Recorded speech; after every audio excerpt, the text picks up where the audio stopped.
Karena sungguh sekali-kali iman seseorang tidak akan ada nilainya kecuali keimanan yang berupa keyakinan di dalam hati dan dibuktikan dalam bentuk iqrar bil lisan, pengakuan dalam bentuk lisan.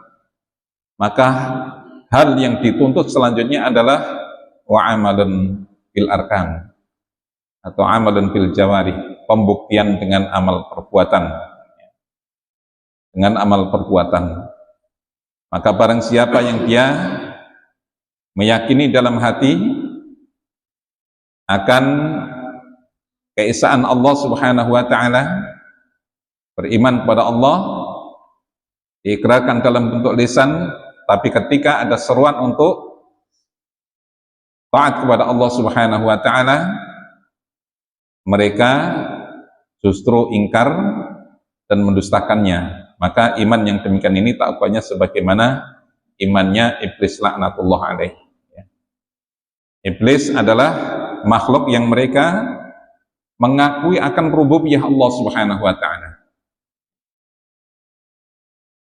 Iblis mengakui bahwa Allah adalah satu-satunya zat yang bisa memberikan kehidupan dan menguasai kematian makhluknya.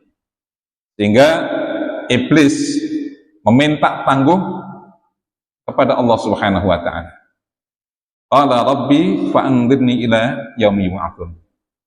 Ya Rabb, berilah kami tangguhkanlah kami, berilah kami kesempatan lagi untuk tetap hidup ila yaumi yub'atsun, sampai kemudian hari dibangkitkan nanti. Sehingga tidak mungkin iblis itu meminta kepada Allah kecuali iblis mengakui bahwa sesungguhnya Allah adalah satu-satunya zat yang bisa memberikan tangguh, memanjangkan umur dan memendekkan umur, menghidupkan dan mematikan. Itulah bukti bahwa iblis itu adalah juga memberikan iqrar, pengakuan akan rububiyah Allah Subhanahu wa taala. Akan tetapi ketika iblis diminta untuk membuktikan bentuk keyakinannya itu, bahwa setelah dia meyakini bahwa Allah adalah satu-satunya ilah,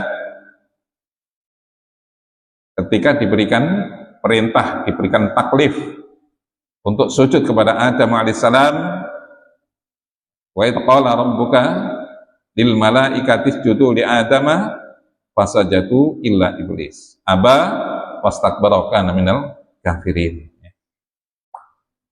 Allah Subhanahu wa taala perintahkan iblis untuk sujud kepada Adam, tapi justru mereka ingkar dan menyombongkan diri. Sehingga iblis termasuk orang-orang yang kafir, ya, padahal dia mempunyai iqrar, pengakuan bahwa Allah adalah satu-satunya ilah.